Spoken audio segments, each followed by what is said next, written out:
Left behind by the wagon train, she faced the wild until a cowboy said, "Come with me." The wagon wheel cracked like a gunshot, and Emma Harper knew immediately what it meant.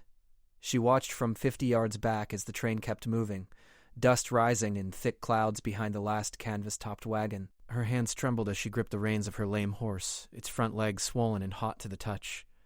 She had stopped only for a moment to check the injury, thinking she could catch up. That moment cost her everything. The sun hung low and brutal in the western sky, turning the prairie grass gold and shadows long. Emma cupped her hands around her mouth and screamed, but the wind carried her voice backward, away from the departing train. She screamed again, her throat already raw from the dry air. The wagons rolled on, growing smaller, the families inside unaware that one of their number had fallen behind. Her uncle's wagon was somewhere in that line, but he drove near the front, and the dust was too thick for anyone to see her. She was 23 years old, and alone in a landscape that stretched endlessly in every direction. The horse whinnied and shifted its weight, clearly in pain. Emma knew the animal couldn't carry her, not with that leg. Walking meant certain death. The train would make 15 miles before sunset, and she had no way to cover that distance on foot before dark. The night belonged to wolves and worse things. Emma pulled her canteen and shook it. Half full, maybe less. Her provisions consisted of a small bag of cornmeal, some dried beef, and a blanket rolled behind her saddle. She had a knife on her belt and a single-shot pistol her father had given her before he died of cholera 3 weeks into the journey. One bullet. She touched the gun's handle and felt her chest tighten with panic. The prairie was not empty, she reminded herself. There were homesteads scattered through these territories, though she had no idea where. There were also Comanche hunting parties, outlaws, and men who would see a lone woman as easy prey. Her uncle had warned her about all of it during the endless days of travel. "Stay with the group," he had said. "Never wander off." She had not wandered. She had simply stopped to help her horse. Emma made herself breathe slowly and think clearly. The wagon train followed a rutted trail heading west. If she walked east, she might find a town, a farm, something. But east meant retracing weeks of travel. West meant following people who did not know she was gone. North and south offered only grass and sky and silence. She chose west. She would follow the trail and pray someone noticed her absence before nightfall. Perhaps her uncle would take account at camp and realize she was missing. Perhaps he would send riders back to find her. Perhaps. Emma fashioned a lead rope from her bedroll straps and began walking, coaxing the limping horse along beside her. Each step sent pain shooting through the animal's leg, but she needed the horse to carry her supplies. She could not leave everything behind. The afternoon heat pressed down on her shoulders like a physical weight. Sweat soaked through her cotton dress and dripped from her hairline. Her boots, meant for sitting in a wagon, rubbed blisters on her heels within the first mile. The sun dropped lower. The shadows grew longer. Emma's throat burned with thirst, but she rationed her water to tiny sips. The trail stretched ahead of her, empty and mocking. She began to understand that no one was coming back. The wagon train had hundreds of miles left to travel and could not stop for every delay. She was one woman. There were 50 families with children and elderly and sick. The mathematics of survival were simple and brutal. As the sky turned orange and purple, Emma heard something that made her freeze. Hoofbeats. Multiple horses, moving fast, coming from the north. She turned and saw 3 riders approaching at a gallop. Her hand went to the pistol. Relief and terror warred in her chest. Help or harm, she would know in seconds. The riders slowed as they approached. 3 men, rough-looking, with trail dust caked on their clothes and hats pulled low. They spread out as they came closer, forming a loose semicircle around her. Emma pulled the pistol and held it steady, pointing at the man in the middle. "That's close enough," she said, proud that her voice did not shake. The middle rider held up both hands, showing empty palms. He was younger than the others, maybe 30, with a dark beard and eyes that assessed her quickly. "Easy there, miss. We ain't looking for trouble." "Then ride on," Emma said. "Can't do that," the man replied. "Not when there's a lady alone on the prairie with night coming." "Where's your people?" Emma did not answer. The other 2 riders, both older and harder-faced, watched her with expressions she could not read. One of them spat tobacco juice into the grass. The other scratched his jaw and smiled, showing missing teeth. "Wagon train left you behind," the bearded man said. It was not a question. "We saw them pass this morning. You got separated somehow." "My uncle will come back for me," Emma lied. The bearded man shook his head slowly. "No, miss, he won't. Those trains don't stop." "You know it and I know it." The man with missing teeth urged his horse a step closer. Pretty thing like you, all alone. That's a shame. Emma cocked the pistol. The sound was sharp and clear in the evening air. I said that's close enough. The bearded man turned in his saddle. Pete, back off. His voice carried authority. Pete retreated, but his smile remained. The bearded man looked at Emma again. You got one shot in that pistol. We're 3 men. Even if you're a crack shot, which I doubt, you're not walking away from this if we mean you harm. Emma's hand began to shake. She steadied it with her other hand, keeping the gun level. But we don't mean you harm, the bearded man continued. Name's Cole Bennett. These are my brothers, Pete and Frank. We run a ranch about 10 miles north of here. We're heading home after delivering horses to Fort Laramie. We can take you somewhere safe, or we can leave you here. Your choice. Emma tried to think. 10 miles to a ranch meant shelter, water, food. It also meant being alone with 3 strange men in an isolated place. But staying here meant dying. The equation was simple. How do I know you're telling the truth? She asked. Cole Bennett shrugged. You don't. But if we wanted to hurt you, we could have rushed you already. That horse of yours is lame and you're exhausted. We're offering help, not asking for anything in return. The sun touched the horizon. Emma felt the temperature drop immediately. Night came fast on the plains. Wolves would be hunting soon. She had 1 bullet and no shelter. She lowered the pistol but did not holster it. If you try anything, I'll kill one of you before I die. I promise that. Cole Bennett nodded, his expression grave. Fair enough. Can you ride double with me? Your horse can't carry you. Emma hesitated, then nodded. Cole dismounted and approached slowly, hands visible, making no sudden movements. He was tall and moved with the easy confidence of a man used to hard work. He helped her onto his horse, then swung up behind her. The other 2 brothers took the lead rope of her lame horse. Hold on, Cole said. We'll be home before full dark. They rode north, leaving the wagon trail behind. Emma clutched the pistol in her lap and tried not to think about how completely she had placed her life in the hands of strangers. The prairie rolled past in shades of purple and blue as night fell. She could feel Cole's steady breathing behind her, could smell horse sweat and leather and tobacco. He did not speak, and neither did she. After what felt like hours, but was probably less than 1, lights appeared in the distance. A ranch house solid and square, with a barn and corrals beside it. Smoke rose from the chimney. As they rode closer, Emma saw a woman step onto the porch, shading her eyes against the lantern light. That's my wife, Margaret, Cole said quietly. You'll be safe here. I give you my word. She was too tired to feel relief or gratitude. She had survived the day, and that was enough. Tomorrow would bring its own challenges, but tonight she would have a roof over her head and walls between her and the wild. She had been left behind, abandoned by her uncle in the wagon train, but a cowboy had said, "Come with me," and she had chosen to trust him. Whether that choice would save her or doom her remained to be seen. The horse stopped in front of the house. Cole dismounted and reached up to help Emma down. Her legs nearly buckled when her feet hit the ground. Margaret came down the steps, her face concerned and kind. She took Emma's arm and steadied her. Lord have mercy, Margaret said.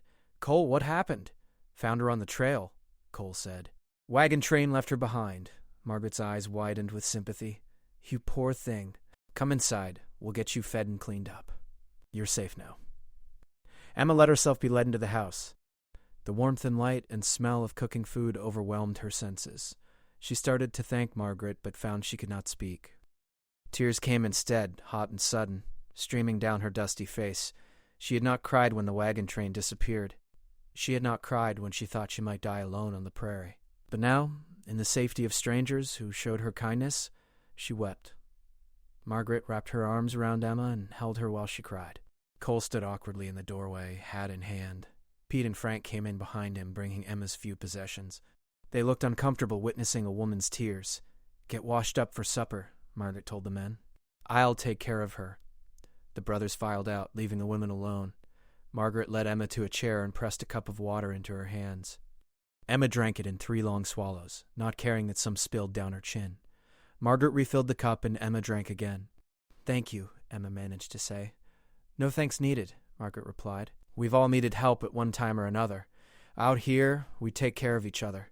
Now let me see about getting you some clean clothes and a hot meal. Emma sat in the chair and tried to process everything that had happened. This morning she had been part of a wagon train heading west with her uncle, traveling toward a new life in Oregon.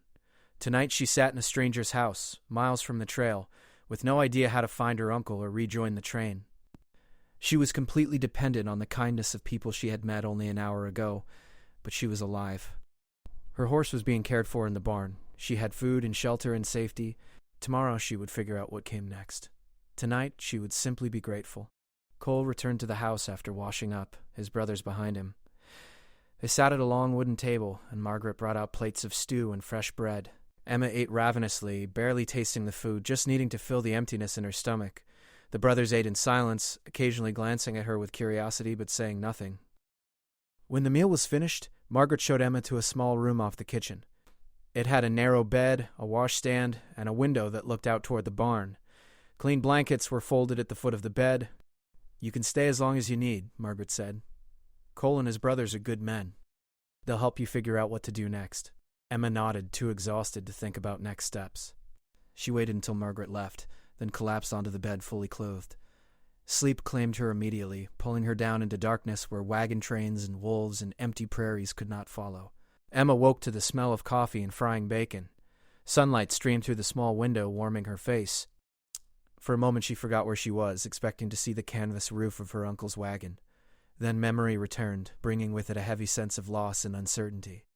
She sat up slowly, her body aching from yesterday's ordeal. Her feet were blistered, her shoulders sunburned, her throat still raw despite the water she had drunk last night.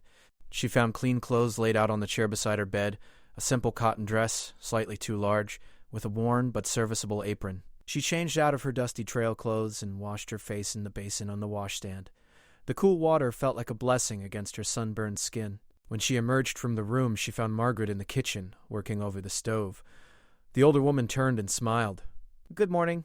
How do you feel?" "Sore," Emma admitted. "But alive. That's what matters. Sit down and have some breakfast. The men are out checking on the horses, but they'll be back soon." Emma sat at the table and accepted a plate of bacon, eggs, and fresh biscuits. She ate more slowly than last night, savoring the food. Margaret poured her coffee and sat down across from her. "I know you're wondering what happens next," Margaret said gently. "Cole talked it over with his brothers last night. They're willing to ride back to the trail and try to catch up with your wagon train. It might take a few days, but if they push hard, they could find them." Emma's heart leaped with hope. "They would do that?" Margaret nodded. "They would, but you need to understand something. Your uncle might not take you back. Wagon trains operate on strict rules. If they think you'll slow them down or cause problems, they might refuse. And even if they agree, you'd still have a lame horse and no wagon of your own. You'd be at their mercy." The hope in Emma's chest turned cold. She had not considered that her uncle might refuse to take her back. But Margaret was right. The train had limited resources, and every extra person meant more mouths to feed and more potential for delay. A single woman with no family and no means of contributing might be seen as a burden. "What's the alternative?" Emma asked quietly. Margaret studied her for a long moment. "You could stay here. We could use help around the ranch. It's hard work, and it's isolated, but you'd have a roof over your head and food to eat. You'd be safe. And when you're ready, Cole could take you to the nearest town. There's a settlement about 40 miles south called Cedar Creek. You might find work there or passage to wherever you're trying to go." Emma stared at her coffee cup, trying to think clearly. Returning to the wagon train meant facing her uncle's possible rejection and continuing the journey that had already nearly killed her. Staying at the ranch meant accepting the charity of strangers and postponing her plans indefinitely. Going to Cedar Creek meant starting over completely, with no money and no connections. None of the options were good, but one thing was certain. She could not stay paralyzed by indecision. She had to choose a path forward and commit to it. "I need to think about it," Emma said. "Of course. Take your time. Cole won't ride out until tomorrow anyway. Your horse needs at least another day of rest before we know if it'll recover." The door opened and the three brothers came in, bringing with them the smell of hay and horses. Cole removed his hat and nodded to Emma. Morning, miss. You look better." "I feel better, thank you," Emma replied. She noticed that Pete and Frank kept their distance, standing near the door rather than approaching the table. They seemed uncertain how to act around her, as if a woman alone was something strange and potentially dangerous. Cole poured himself coffee and leaned against the counter. "Margaret tell you our plan?" "She did. I appreciate the offer, but I don't want to impose any more than I already have." Cole shook his head. "You're not imposing. Out here, we help each other or we don't survive. Simple as that. You need help, and we can provide it. No debt owed." Pete spoke up from the doorway, his voice gruff. Your horse ain't gonna make it, legs infected. Best thing would be to put it down. Emma felt a pang of grief. The horse had been with her family since the start of the journey. It was one of the last connections she had to her old life, but she knew Pete was right. She had seen the swelling yesterday, had felt the heat in the injured leg. Infection meant suffering, and suffering meant death. I understand, she said quietly. Cole shot his brother a sharp look. Could have said that more gentle, Pete. Pete shrugged, unconcerned. Facts don't change based on how you say them. I'll take care of it after breakfast, Frank said. He was the quietest of the three brothers, with graying hair and a weathered face that suggested he was the oldest. Quick and clean, animal won't suffer. Emma nodded, not trusting herself to speak. Another piece of her old life gone. She felt untethered, like a boat cut loose from its mooring, drifting without direction or purpose. Margaret stood and began clearing the breakfast dishes. Emma, why don't you come help me with the washing? It'll give you something to do besides worry. Emma rose gratefully. Activity was better than sitting alone with her thoughts. She followed Margaret outside to a large wooden tub where water was already heating over a fire. The two women worked in companionable silence, washing clothes and linens, wringing them out, hanging them on lines stretched between two posts. The morning sun climbed higher, turning the prairie into a sea of gold and green. Emma could see for miles in every direction. The landscape was beautiful in its emptiness, but also terrifying. So much space, so few people. A person could disappear out here and never be found. How long have you lived here? Emma asked Margaret. 10 years. Cole and I met in Kansas City. He was working cattle drives back then, saving money to buy land. When he finally had enough, we came out here and built the ranch from nothing. His brothers joined us 5 years ago after their parents died.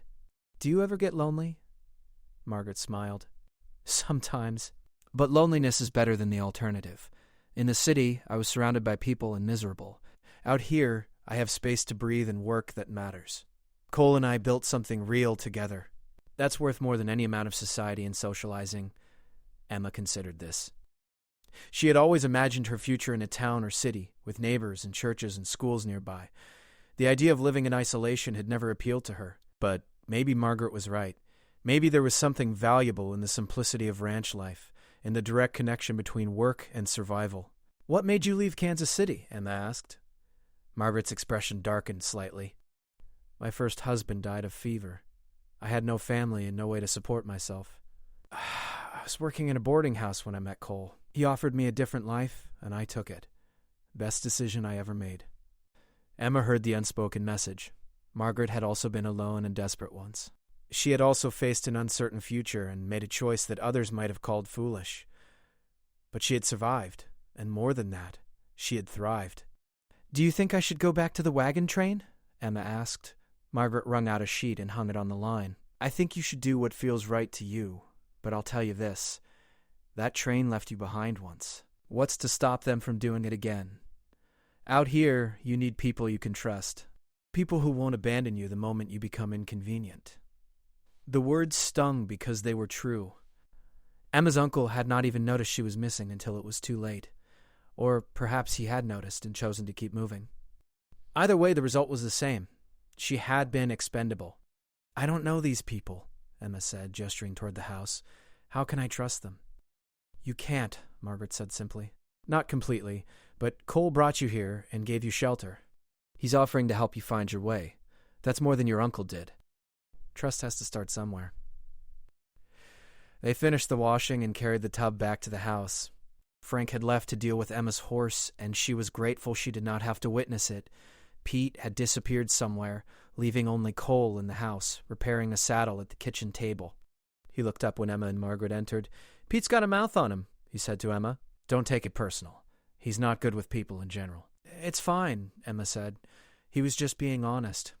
Cole nodded and went back to his work. Emma watched him for a moment, noting the careful precision of his hands as he stitched leather. He was a man who took pride in doing things right, she realized. That quality spoke well of his character. Cole, Emma said, making a decision. I don't want to go back to the wagon train. If your offer still stands, I'd like to stay here for a while. I can work. I'm strong, and I learn fast. I won't be a burden. Cole set down the saddle and met her eyes. You sure? It's hard out here. The work is endless and the weather is brutal. We're miles from the nearest town and winter is harder than you can imagine. I'm sure, Emma said, more confidently than she felt. I have nothing to go back to. My parents are dead. My uncle left me behind. The wagon train was taking me to Oregon to live with distant cousins I've never met. Maybe this is where I'm supposed to be instead. Margaret smiled and squeezed Emma's shoulder. Then it settled. Welcome to the Bennett Ranch. Cole stood and extended his hand. Emma shook it, feeling the calluses rough against her palm. We'll draw up an agreement, Cole said. Room and board in exchange for work. Fair wages once you're trained up and pulling your weight. You stay as long as you want. Leave when you're ready. No obligations beyond honest work. That sound fair? More than fair, Emma said. Good. Margaret will teach you what you need to know around the house. I'll teach you about horses and cattle. Pete and Frank will teach you everything else. By the time winter comes, you'll be a proper ranch hand. Emma felt a strange mixture of relief and fear. She had made her choice, and now she would have to live with it. But at least she had made a choice, rather than letting circumstances choose for her. That felt like a small victory. The afternoon passed in a blur of activity. Margaret showed Emma how to tend the vegetable garden, how to gather eggs from the chicken coop, how to check the water troughs and repair fence posts. The work was physically demanding, but not complicated. Emma's hands were soft from months of wagon travel, and blisters formed quickly, but she pushed through the pain. She had something to prove, both to the Bennetts and to herself. As evening approached, Pete returned from wherever he had been, leading a group of cattle toward the barn. He saw Emma working in the garden and stopped. You staying, then? I am, Emma said, straightening up and wiping sweat from her forehead. Pete studied her critically. Can you shoot? A little. Need to shoot better than a little out here. Wolves, coyotes, rattlesnakes, and worse. Cole's too soft to say it, but if you can't defend yourself, you're a liability. Emma bristled at his tone but recognized the truth in his words. Then teach me. Pete's eyebrows rose slightly. You want me to teach you to shoot? You're the one who said I need to learn, so teach me. A ghost of a smile crossed Pete's weathered face. All right, then. Tomorrow morning, before breakfast, bring whatever gun you got. He walked on, driving the cattle toward the barn. Emma returned to the garden, feeling oddly satisfied. Pete might be rough and unfriendly, but he had accepted her presence. That was a start. Dinner that night was quieter than the previous evening. The brothers ate quickly and excused themselves, leaving Emma and Margaret to clean up. As they washed dishes, Margaret spoke quietly. You handled Pete well today. Most people can't stand him for more than 5 minutes. He doesn't bother me, Emma said. I grew up with 3 older brothers. I know how men like that think.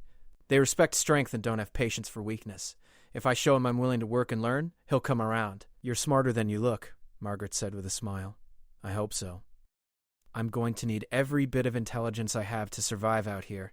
That night, Emma lay in her narrow bed and listened to the sounds of the prairie, wind rustling through grass, cattle lowing in the distance, an owl hooting somewhere nearby. It was so different from the sounds of the wagon train, where she had fallen asleep to the murmur of voices and the creak of wagon wheels. This was a lonelier sound, but also more honest. The prairie did not pretend to be anything other than what it was, vast, indifferent, and dangerous. Emma thought about her uncle and the wagon train, now many miles to the west.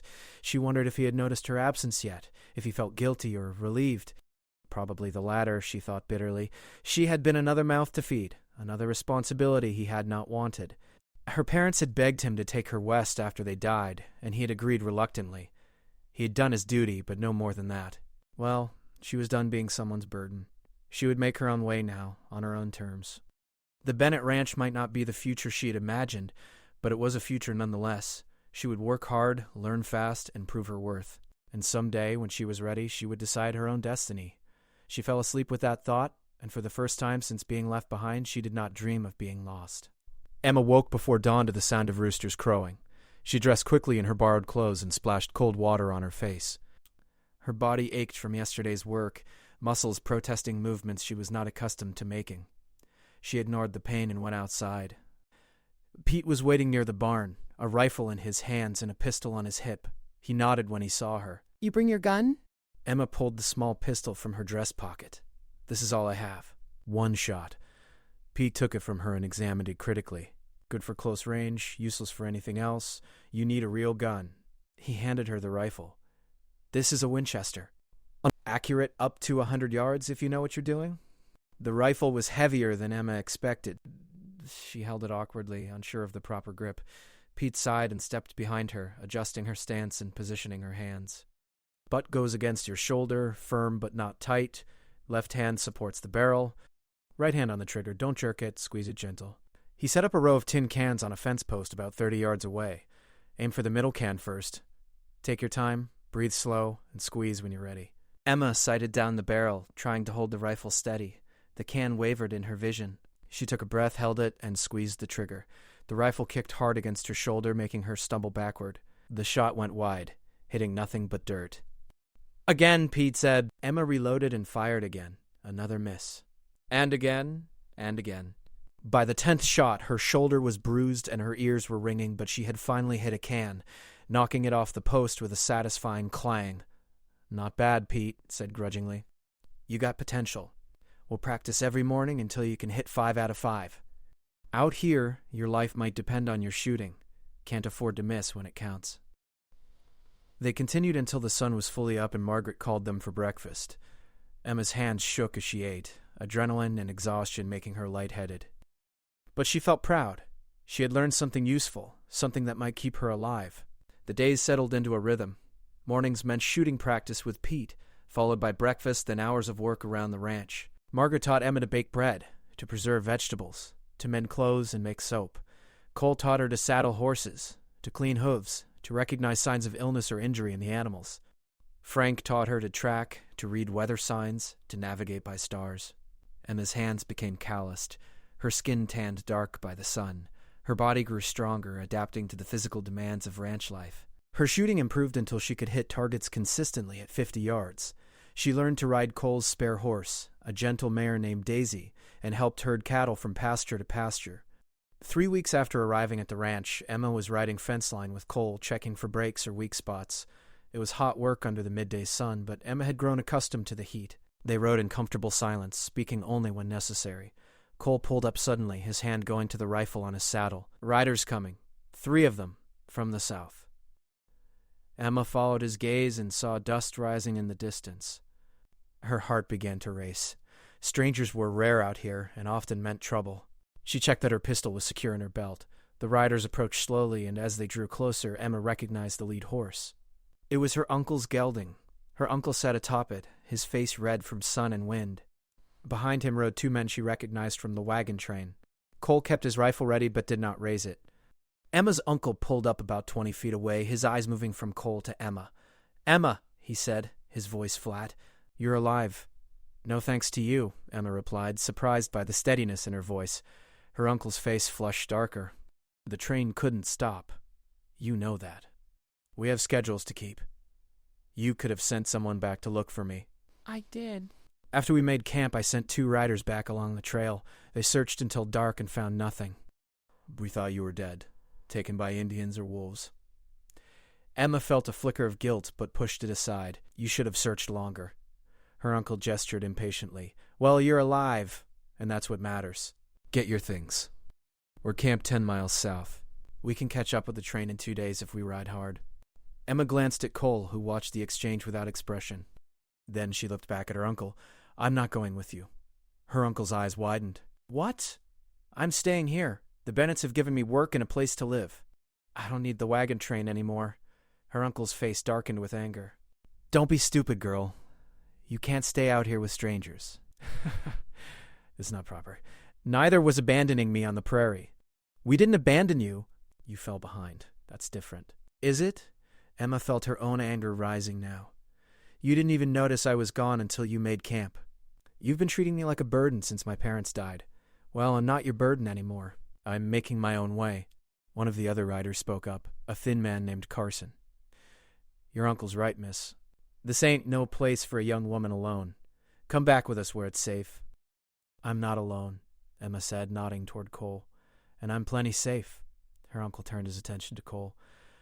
"Is this true? You're keeping my niece here against her will?" Cole's voice was calm and measured. "She's not here against her will. She's here because she chose to be. She's a grown woman, free to make her own decisions." "She's my responsibility?" her uncle insisted. "No," Emma said firmly. "I'm not. You gave up that responsibility when you left me behind. I'm grateful you came back to check, but I've made my choice. I'm staying. Her uncle stared at her for a long moment, his jaw working. Finally, he nodded curtly. Fine, stay here with these people. But when it goes bad, don't come crying to me. I won't, Emma promised. Her uncle jerked his horse's reins and turned away. The other two riders followed. They rode south, without looking back, disappearing into the shimmering heat. Emma watched them go, feeling a strange mixture of relief and sadness. She had severed her last connection to her old life. There was no going back now. Cole holstered his rifle. You sure about this? I'm sure, Emma said. That man was never family to me, not really. He was just someone obligated by blood to keep me alive. You and Margaret and your brothers, you're more family to me than he ever was. Cole nodded slowly. Family's not always about blood. Sometimes it's about who shows up when you need them. Come on, we've got fence to check. They rode on, and Emma did not look back toward the horizon where her uncle had disappeared.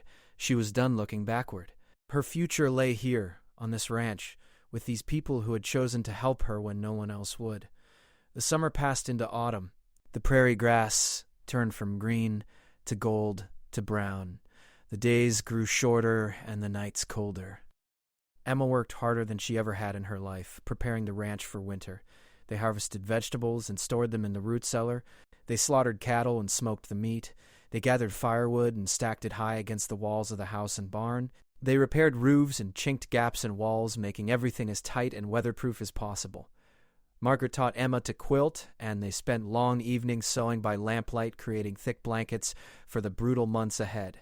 Pete continued the shooting lessons, and Emma became proficient enough that he trusted her to stand guard during calving season, protecting newborn calves from predators. The first snow came in late October, a light dusting that melted by noon. But heavier snows followed, and soon the prairie was blanketed in white. The temperature dropped below freezing and stayed there. The brothers took turns riding out to check on the cattle, breaking ice on water troughs, searching for animals in distress.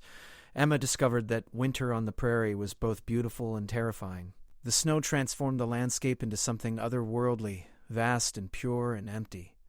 But that emptiness could kill. Blizzards struck without warning, whiteout conditions that made it impossible to see more than a few feet.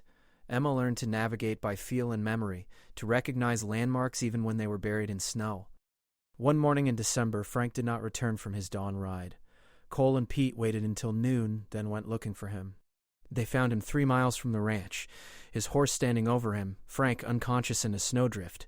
He had fallen from his horse and hit his head on a rock. They brought him back to the ranch, and Margaret tended his wound, but he did not wake. For 3 days, Frank lay unconscious while the family took turns sitting with him. Emma spent hours at his bedside, talking to him, telling him stories, willing him to wake up. On the 4th day, his eyes opened. He was weak and confused, but alive.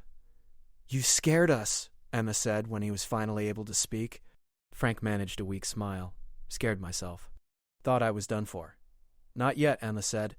"We need you around here. Who else is going to teach me to track?" Frank's smile widened slightly. "Still got plenty to teach you. Reckon I'll stick around a while longer." The incident sobered them all. Winter was dangerous, and even experienced ranchers could be killed by bad luck and harsh conditions. They became more careful, more methodical, double-checking everything before riding out.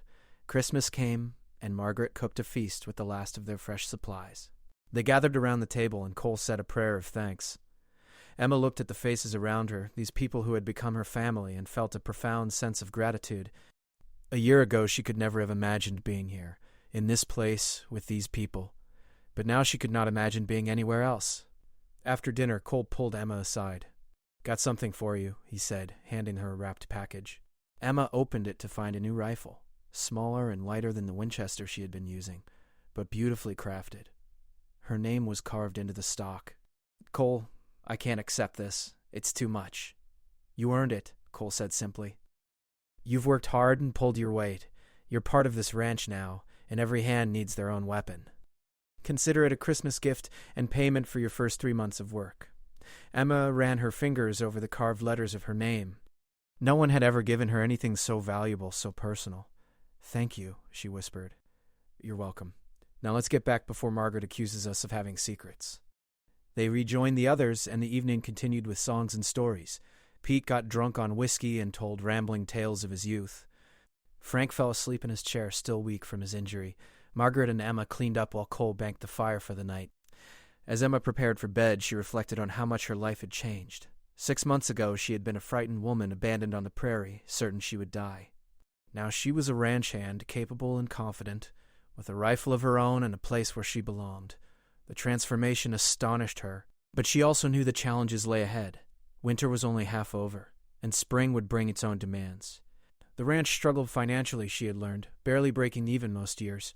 One bad season could ruin them, and there were always threats. Rustlers, Indians, disease, drought, flood. Life on the prairie was never secure. Yet Emma had discovered something important. She was strong enough to face whatever came. She had survived being abandoned. She had learned new skills and adapted to a harsh environment. She had proven her worth and earned her place. Whatever the future held, she would meet it with courage and determination. She fell asleep in her narrow bed, her new rifle propped against the wall, and dreamed of spring. Winter dragged on, brutal and unforgiving. January brought blizzards that lasted for days, piling snow higher than the windows. The family huddled inside, rationing firewood and food, playing cards and telling stories to pass the time. The cattle suffered terribly. Despite their best efforts, they lost nearly a quarter of the herd to cold and starvation. Each dead animal represented lost income, a financial blow the ranch could ill afford. In February, wolves grew desperate and bold, attacking the remaining cattle even in daylight. Emma took her turn on guard duty, standing watch through freezing nights, her new rifle ready. She shot her first wolf on a moonless night, hearing it before seeing it, firing at the sound of its paws crunching through snow.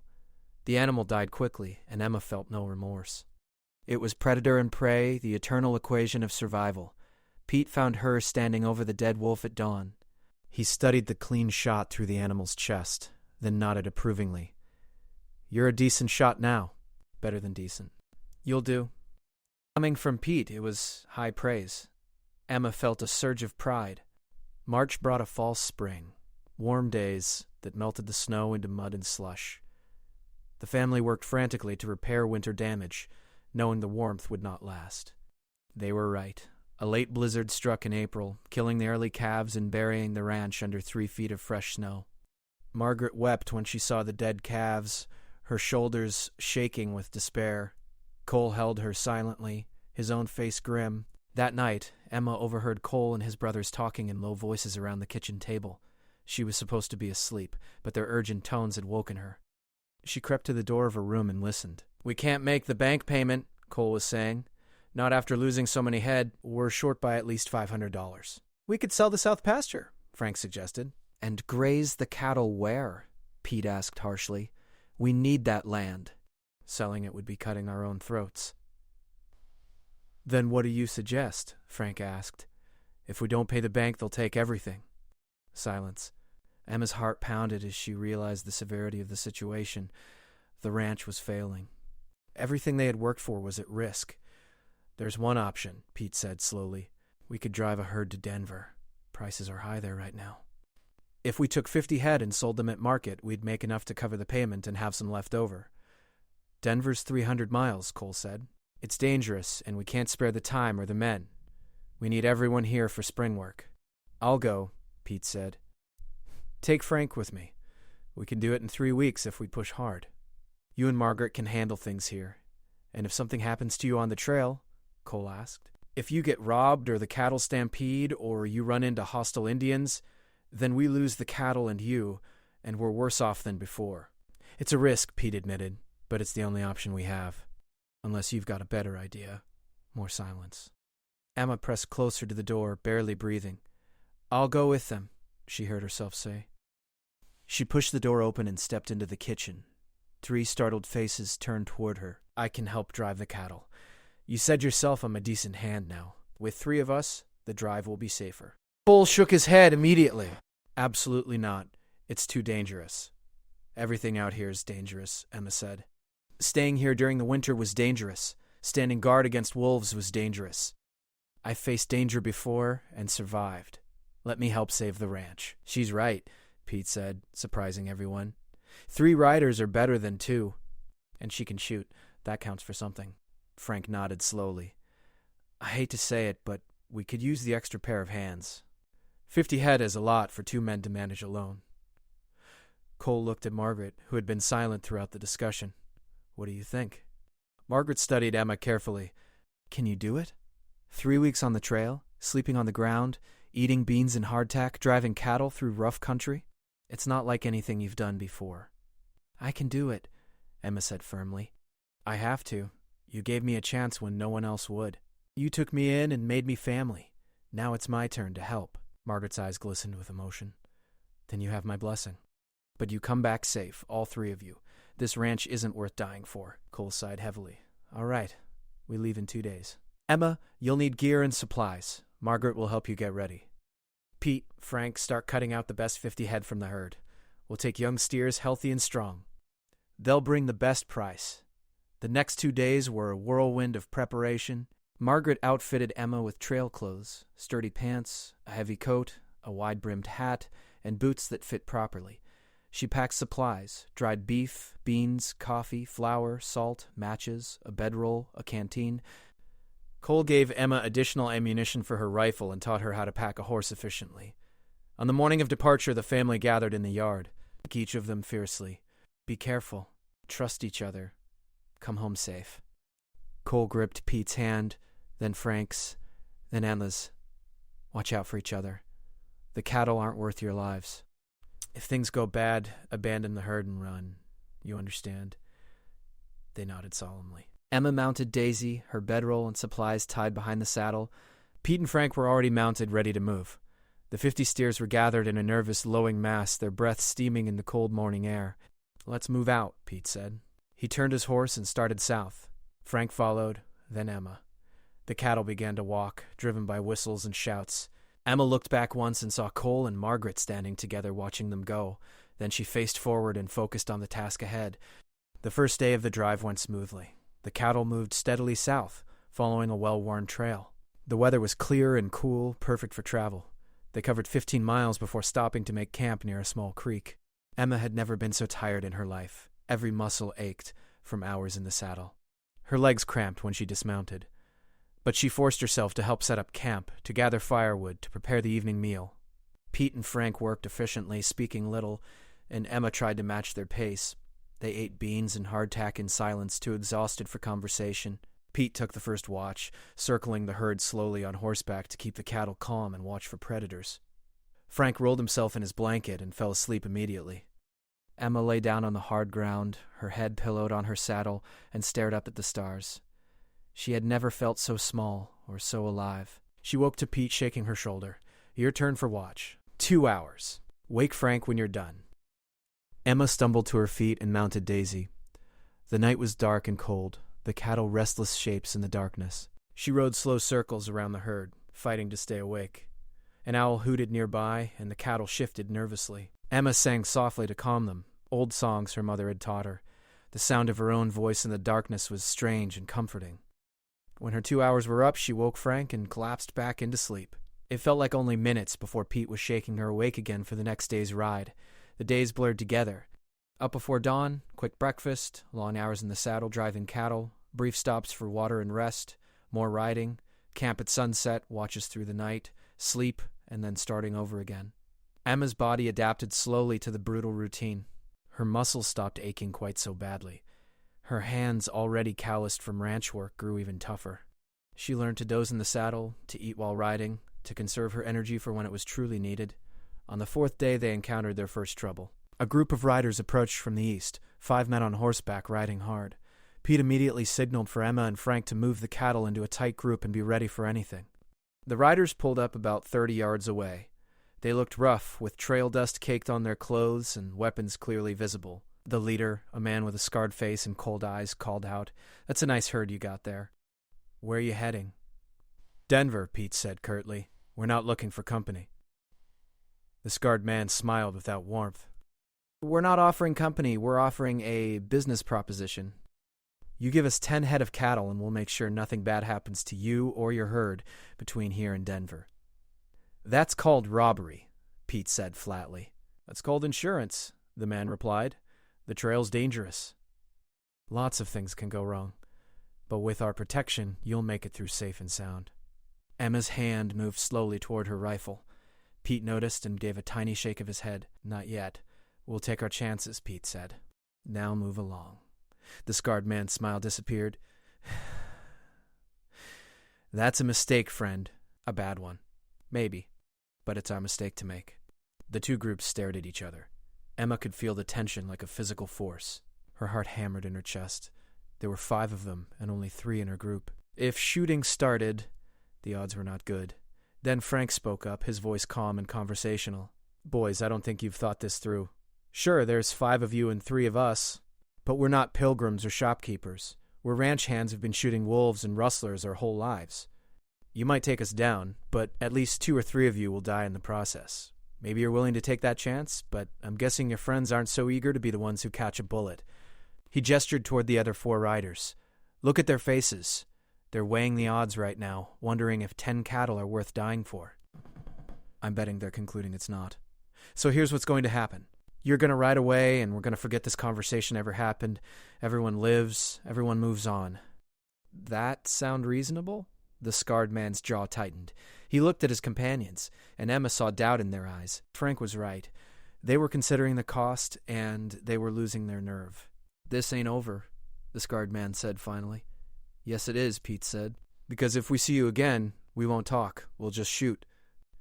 Now get moving. The 5 riders turned and rode east, disappearing into the distance.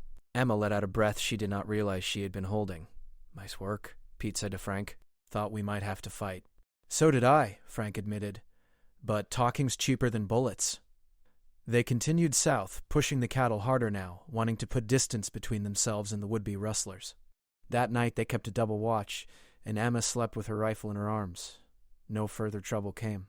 They drove the cattle steadily south, crossing rivers and traversing rough country. Emma learned to handle the unexpected. A steer that tried to bolt from the herd, a sudden thunderstorm that threatened to stampede the cattle, a water hole that turned out to be dry, forcing them to push on to the next source. On the 12th day, they saw Denver in the distance. The city sprawled across the landscape, a cluster of buildings and streets that seemed impossibly large after weeks of empty prairie. Smoke rose from hundreds of chimneys. Church steeples pointed toward the sky. Emma could hear the distant sounds of civilization. Hammers, voices, music. They drove the cattle to the stockyards on the outskirts of town. A buyer examined the herd, checking teeth and hooves, assessing their quality. He made an offer, Pete countered. They haggled back and forth while Emma and Frank waited nearby. Finally, Pete shook the buyer's hand. Deal. The buyer counted out cash, a thick stack of bills that Pete tucked carefully into his coat. The 3 of them watched as their cattle were driven into pens, mixing with hundreds of other animals waiting for slaughter or sale. We did it, Frank said quietly. Not yet, Pete replied. We still have to get this money back to Cole, and Denver's full of people who'd happily cut our throats for half this amount. They found a modest hotel and paid for 2 rooms. Emma got her own room, a luxury after sleeping on the ground for nearly 2 weeks. The bed felt impossibly soft. She bathed in a real tub with hot water and soap, scrubbing away layers of trail dust. When she looked in the mirror, she barely recognized herself. Her face was tanned dark, her hair sun-bleached, her eyes harder than they had been months ago. That evening, Pete treated them to dinner at a restaurant. Emma had forgotten what real food tasted like. Roasted chicken, fresh vegetables, bread that was not stale or rock-hard. They ate in comfortable silence, too tired for conversation. Afterward, Pete counted out a portion of the money and handed equal amounts to Emma and Frank. Your share of the sale. You earned it. Emma stared at the bills in her hand. More money than she had ever possessed. Pete, this is too much. It's exactly right. We split the profits 3 ways. That was the deal, but the ranch needs this money for the bank payment. The ranch will be fine. We made more than enough to cover the payment and have some left over. This is yours. Spend it, save it, do whatever you want with it. You worked hard for it. Emma tucked the money carefully into her pocket. She had earned this. She had driven cattle 300 miles, faced down rustlers, slept on the ground, and worked harder than she ever thought possible. The money represented her own capability, her own worth. It was a powerful feeling. They left Denver the next morning, riding light and fast without cattle to slow them down. The journey home took only 8 days. As they approached the ranch, Emma felt a surge of emotion seeing the familiar buildings. Smoke rose from the chimney. Cattle grazed in the pasture. Cole and Margaret stood on the porch, shading their eyes against the afternoon sun. Margaret ran down the steps as they rode up, tears streaming down her face. She hugged each of them in turn, holding on tight. "You're back. You're all back. Thank God." Cole clasped hands with his brothers, his relief evident. Then he turned to Emma. "How'd it go?" Pete handed him the money. "Better than expected. Prices were high. We covered the bank payment with money left over." Cole counted the bills, his expression transforming from worry to relief to joy. "This is enough to get us through the summer. Maybe the whole year if we're careful." "You did it. You saved the ranch." "We all did it," Emma said. "Together." That night they celebrated with a feast. Margaret cooked everything she had been saving, and they ate until they could barely move. Stories were told, laughter filled the house. Emma felt a deep sense of belonging, of being part of something larger than herself. As spring turned to summer, life on the ranch settled into a new rhythm. The bank payment was made, securing their land for another year. They worked to rebuild the herd, buying young cattle at good prices and letting them fatten on the summer grass. Emma's role evolved from helper to full partner in the ranch operations. She made decisions about grazing rotations, breeding schedules, equipment purchases. In June, a family of settlers stopped at the ranch, heading west in a covered wagon. They needed directions and water. Emma recognized the exhausted look on the woman's face, the uncertainty in her eyes. She had worn that same expression months ago. Emma brought them water and food, refusing payment. "You'll need it on the trail," she said. The woman thanked her, tears in her eyes. "It's so hard. I don't know if we'll make it." "You'll make it," Emma assured her. "The trail is brutal, but you're stronger than you think. Just keep moving forward. Don't give up." After the settlers left, Margaret came to stand beside Emma. "You gave good advice. I learned it from you and Cole. You taught me that strength comes from pushing through when you want to quit. That's the only way to survive out here. You've come a long way from the frightened woman Cole brought home last summer." Emma smiled. "That woman doesn't exist anymore. I'm someone different now. Someone better." In July, riders from a neighboring ranch brought news. There had been Indian raids to the north, homesteads burned, families killed or taken captive. Tensions were rising across the territory. The army was sending troops, but they were spread thin and could not protect everyone. Cole called a family meeting that evening. "We need to be prepared for trouble. Extra watches at night, weapons loaded and ready, emergency plans in case we're attacked. Emma, your shooting skills might be put to the test." "I'm ready," Emma said, and she meant it. She had faced wolves and rustlers and the brutality of winter. If hostile forces came to the ranch, she would defend it with everything she had. The raids never reached them, but the threat remained constant throughout the summer. They lived with heightened awareness, always watching the horizon, always listening for unusual sounds. Emma stood watch many nights, her rifle across her lap, scanning the darkness for movement. In August, a young man rode up to the ranch. He was dusty and tired, leading a lame horse. Cole and Pete met him with rifles ready, but the man held up his hands in peace. "I mean no harm. My horse threw a shoe and went lame. I was hoping you might help me. I can pay." Cole studied him carefully. "Where are you heading?" "West. There's a job waiting for me in California, working as a clerk in a mining office. I've been riding for weeks." Emma recognized the desperation in his voice, the fear of being stranded alone. She knew exactly how he felt. "Give him a fresh horse," she said to Cole. "We can spare one." Cole raised an eyebrow. "That's a generous offer. Someone gave me help when I needed it, time to pass it forward." Cole nodded and went to the barn. The young man looked at Emma gratefully. "Thank you, miss. I won't forget this kindness. Just help someone else when you get the chance." That's all the payment needed. They gave him a horse, food, and directions. He rode west with renewed hope, and Emma felt satisfaction in knowing she had made a difference in someone's life. As summer faded into autumn, the ranch prospered. The herd grew strong and healthy. They had money in reserve for the first time in years. The buildings were well maintained, the fences secure, the supplies plentiful. Emma had become an integral part of the operation, trusted and respected by the brothers and Margaret. One evening in September, as they sat on the porch watching the sunset, Cole turned to Emma. "You planning to stay?" Emma considered the question. She had money now. She could buy passage to California or Oregon, start fresh in a city where opportunities might be greater. But looking out at the prairie, at the ranch she had helped save, at the people who had become her family, she knew her answer. "I'm staying." "This is my home now." Cole smiled. "Good. We'd miss you if you left. You're part of this place, part of us." Can't imagine the ranch without you anymore. Margaret reached over and squeezed Emma's hand. You're not just part of the ranch. You're family. You've earned that through your work and your loyalty. We're lucky to have you. Emma felt tears prick her eyes, but she blinked them back. She had cried enough tears in her life.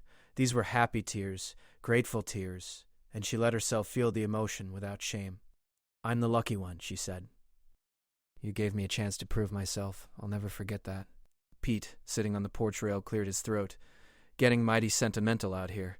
Next you'll be singing songs and braiding each other's hair. Everyone laughed, breaking the emotional moment.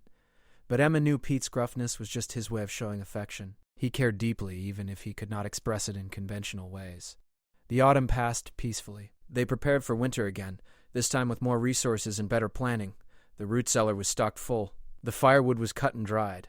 The cattle were healthy and fat. They faced the coming cold with confidence rather than fear. The first snow fell in late October, but unlike the previous year, it did not feel threatening. Emma stood outside and let the snowflakes land on her face, feeling their cold touch. She thought about the woman she had been a year ago, frightened and lost, certain she would die alone on the prairie. That woman was gone, replaced by someone stronger, more capable, more sure of herself and her place in the world. She had been left behind by the wagon train, abandoned by her uncle, stripped of everything familiar, but in losing her old life she had found a new one. She had discovered strength she did not know she possessed. She had learned skills that would serve her for the rest of her life. She had found a family that chose her, not because of blood obligation, but because they valued who she was and what she contributed. Winter came, and this time Emma was ready. She faced it not as a victim, but as a survivor, as someone who belonged to this harsh and beautiful land. The prairie had tested her, and she had not broken. She had bent, adapted, grown stronger. She had earned her place. The ranch endured through the winter. They lost fewer cattle than the previous year, managed their resources better, worked more efficiently as a team. When spring came again, bringing green grass and new calves and longer days, Emma stood on the porch and looked out at the land she now called home. Cole came to stand beside her. Beautiful morning. It is, Emma agreed. You thinking about the past year? I am, thinking about how much has changed. Cole nodded. Change is the only constant out here. The weather changes, the seasons change, the cattle change, we change. The ones who survive are the ones who can adapt. I've adapted, Emma said. You have. Better than most. You came here with nothing and made yourself essential. That takes strength and character. Your parents would be proud of the woman you've become. Emma felt a lump in her throat. She rarely thought about her parents anymore, the pain of their loss dulled by time and hard work. But Cole's words brought them back, and with them, a wave of bittersweet emotion. Thank you, she managed to say. That means a lot. They stood in companionable silence, watching the sun climb higher in the sky. Emma thought about the future, about the years stretching ahead of her. There would be challenges, certainly. The ranch life was never easy or predictable, but she would face whatever came with the same determination that had carried her through the past year. She was no longer the woman left behind by the wagon train. She was Emma Harper, ranch hand, survivor, family member. She had faced the wild and emerged victorious. She had taken the hand offered by a cowboy who said, "Come with me," and that choice had transformed her life completely. The prairie stretched endlessly in all directions, vast and dangerous and beautiful. Emma belonged to it now, and it belonged to her. She had found her place in the world, and nothing would take it from her. As the months and years passed, Emma continued to grow into her role on the Bennett Ranch. She became known throughout the territory as a skilled ranch hand, one of the few women who could match any man in ability and toughness. Neighboring ranchers came to respect her opinion on cattle and horses. Travelers sought out the Bennett Ranch because they knew they would be treated fairly and given honest help. Emma never married, though she had opportunities. Several men expressed interest over the years, but she turned them all down. She had no need for a husband to define her worth or provide for her security. She had built her own life through her own efforts, and she was content with that. Margaret became her closest friend and confidant. The two women spent countless hours working together, talking about everything and nothing, sharing the joys and sorrows of ranch life. When Margaret gave birth to a daughter, Emma became the child's godmother and helped raise her, teaching her to ride and shoot and think for herself. Pete eventually softened toward Emma, though he never became what anyone would call warm or friendly. But he trusted her completely, and that was worth more than affection. He taught her everything he knew about surviving on the prairie, knowledge accumulated over decades of hard experience. When he died of pneumonia in his 60s, Emma was one of the people who mourned him most deeply. Frank lived into his 80s, growing gray and weathered, but never losing his quiet wisdom. He and Emma often rode together, checking fence lines and cattle, sharing stories and observations. He told her once that she reminded him of his mother, who had been a pioneering woman herself, tough and resourceful, and unwilling to accept limitations based on her gender. Cole and Margaret remained the heart of the ranch, the stable center around which everything else revolved. They aged gracefully, their love for each other deepening over the years. When Cole finally passed away, surrounded by family, Emma held Margaret's hand through the grief. They had all known the day would come, but that did not make it easier. Emma herself grew old on the prairie she had come to love. Her hands became gnarled with arthritis, her hair turned silver, her face lined with years of sun and wind, but her spirit remained strong, her mind sharp, her determination undiminished. Oh. She worked as long as her body allowed, and even when age forced her to slow down, she remained involved in ranch decisions and operations. Young people came to the ranch over the years, seeking work or refuge or a fresh start. Emma always remembered her own desperate arrival, and she made sure that anyone who came looking for help received it. Some stayed, some moved on, but all left with more than they had arrived with, whether that was skills or money or simply renewed hope. Emma kept her rifle, the one Cole had given her that first Christmas, until the day she died. It hung above the fireplace in the house, her name still carved into the stock. When visitors asked about it, she would tell them the story of how she came to own it, about being left behind and rescued and transformed. The story became part of the ranch's history, told and retold, a reminder that people could overcome the most desperate circumstances through courage and hard work. In her final years, Emma often sat on the porch where she had sat with Cole so many times before. She would watch the sun set over the prairie, turning the grass gold and the sky purple, and she would feel profound gratitude for the life she had lived. It had not been the life she expected or planned for, but it had been rich and meaningful and entirely her own. She had been left behind by the wagon train, abandoned by her only living relative, cast adrift in a hostile wilderness, with nothing but a lame horse and a single bullet. By all rights, she should have died on the prairie that day, but a cowboy had ridden up and said, "Come with me," and she had chosen to trust him. That choice had saved her life and changed it forever. Emma passed away peacefully in her sleep at the age of 79, surrounded by the family she had found and helped build. The ranch mourned her loss, but they also celebrated her life and the legacy she left behind. She had proven that strength was not about physical power or social position, but about the willingness to keep going when everything seemed hopeless, to adapt when circumstances demanded change, to help others even when you had little to give. Her grave was marked with a simple stone that read, "Emma Harper, ranch hand, family friend." Below those words, someone had carved, "She faced the wild and won." It was a fitting epitaph for a woman who had survived against all odds and built a life of purpose and meaning from the ruins of abandonment and despair. The Bennett Ranch continued for generations after Emma's death, still operated by descendants of Cole and Margaret. They kept Emma's story alive, telling it to their children and grandchildren, using it as an example of resilience and determination. The rifle she had carried still hung above the fireplace, a tangible reminder of the woman who had transformed from victim to survivor to respected member of the community. The prairie, where Emma had once stood alone, terrified and certain of death, continued its eternal cycle of seasons. Grass grew and died and grew again. Snow fell and melted. Cattle grazed and wolves howled, and the wind blew endlessly across the empty spaces. The land remained harsh and unforgiving, taking lives and testing those who chose to make their homes there. But it also offered something precious to those who could survive its trials: freedom, purpose, and the satisfaction of building something real through honest labor. Emma had found all of that and more. She had lost everything and gained a life worth living. She had been broken down and built back up stronger. She had faced impossible odds and emerged victorious. Her story was not unique in the history of the Western Territories. Countless others had faced similar hardships, made similar choices, survived similar tests. But each story mattered. Each life had meaning. Each person who refused to give up when circumstances turned desperate added their thread to the larger tapestry of settlement and survival. Emma's thread was strong and true, woven through decades of hard work and loyalty and courage. It connected her to the Bennett family, to the ranch, to the prairie itself. Long after her death, that thread remained, holding together the fabric of the community she had helped create. The wagon train that had left her behind continued west without her, its members unaware of what had become of the woman they had abandoned. Her uncle eventually reached Oregon and lived out his days there, never knowing that his niece had not only survived but thrived. Perhaps he thought of her sometimes, wondered if she had died on the prairie or found help somehow. But he never came back to find out, and Emma was glad of it. She owed him nothing, and she never wanted to see him again. The life Emma built was entirely separate from the one she had been heading toward when the wagon train left her behind.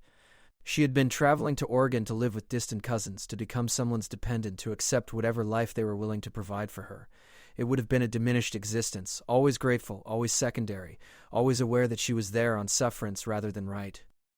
Instead, she had found a place where she belonged because of what she contributed rather than who she was related to. She had earned her position through capability and character. She had proven her worth through action rather than bloodline. It was a fundamentally better foundation for a life, and Emma knew it. The prairie had stripped away everything she had been and forced her to discover who she could become. It was brutal education, paid for in pain and exhaustion and fear. But the lessons learned through such trials lasted forever, became part of the bedrock of personality and strength. Emma had emerged from that crucible transformed, tempered like steel, ready for whatever challenges life presented.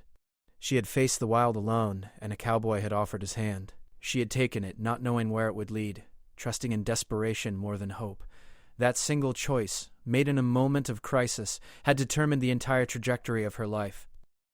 Everything that followed, all the years of work and growth and belonging, traced back to that instant when she chose to accept help from a stranger.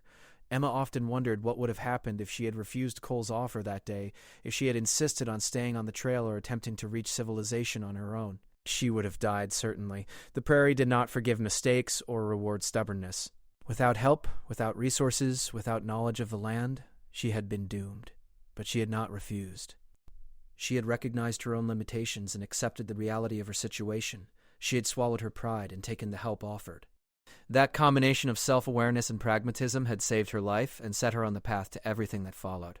The story of Emma Harper became a legend in the territory, told in saloons and around campfires, embellished with each retelling until it was difficult to separate fact from fiction. Some versions made her more heroic than she had been, credited her with single-handedly saving the ranch or fighting off entire bands of rustlers. Other versions made her a romantic figure, the object of Cole's secret affection or the cause of jealousy among the brothers. Emma would have laughed at these embellishments. The truth was simpler and more mundane than legend allowed. She had been an ordinary woman placed in extraordinary circumstances. She had done what was necessary to survive, nothing more. The fact that survival had required her to become extraordinary was circumstantial rather than intentional, but legends served a purpose beyond mere entertainment. They taught lessons, provided examples, inspired others facing their own challenges.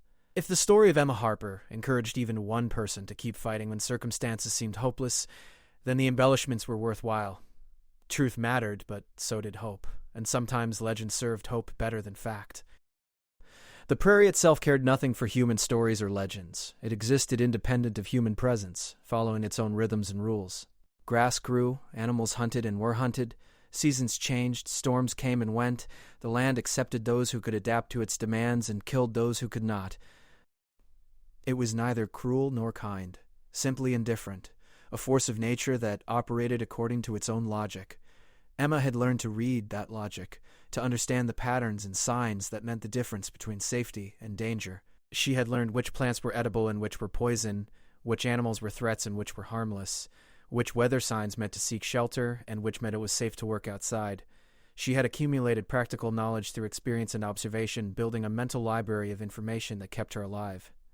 That knowledge had value beyond mere survival. Emma had passed it on to others, teaching what she had learned, helping newcomers adapt more quickly and safely than she had. The wisdom accumulated over years of living close to the land became a gift she could offer, a way of repaying the help she had received and contributing to the survival of the community.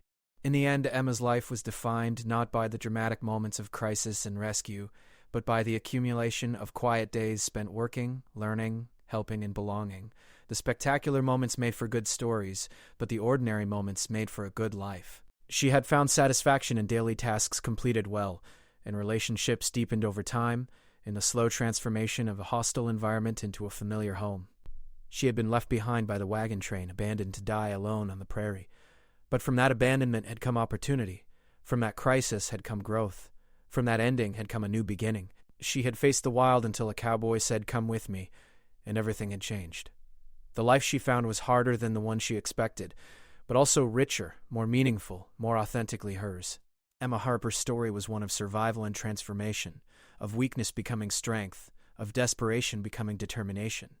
It was a story of finding family where blood failed, of building home where none existed, of becoming someone new when the old self could not survive.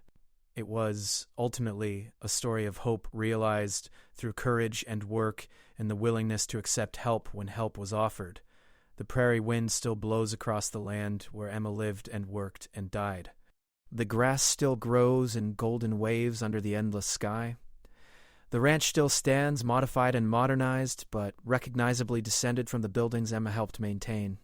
Her grave marker still points toward the heavens, testifying to a life well lived despite its difficult beginning. And somewhere, perhaps, another wagon train rolls west across the prairie, leaving behind someone who cannot keep up, someone who faces the wild alone and frightened. Perhaps another cowboy will ride up and offer help, and perhaps that help will be accepted, and perhaps another story of survival and transformation will begin. The prairie has room for many such stories, and time enough for all of them to unfold.